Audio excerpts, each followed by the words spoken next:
دغه دارالیتام د بنسټ ډبرې کې خودو پر مهال د ترکی هیواد ایدف بنسټ مسؤلین وویل چې هڅه یې دا ده چې د افغانستان په بیلابیلو ولایتونو کې د زده کړو په برخه کې مرستې وکړي څو په اړونده برخو کې زده کوونکو ته سهولتونه برابر شي.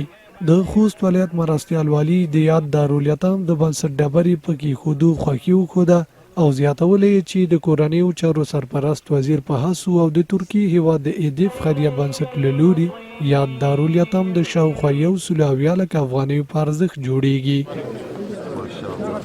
دا دارالیتام د ترکیه هیواد د ایدف خیریه بنسټ او په سرپرستی د ډیر قدرمن شیخ محمد تورن چې هغه د دغه خیریه بنسټ مؤسس او مدیر ده، د دوی لخوا به دغه تعمیر جوړیږي.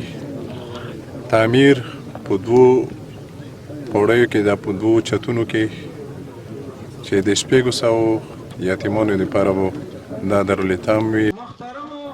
د کورنیو چارو وزارت چارواکي وایي هڅه یې دا ده چې په ټول افغانستان کې یتیمانو لپاره د زده کړې سهولتونه برابر او شته ستونزو ته یې رسیدګي وکړي. په ټول افغانستان کې څنګه به ان شاء الله تعالی هیڅ یتیم به سرپرست نه پاتې کېږي، د ټول به خدای په خپل کفالت په ترتیب برابروي.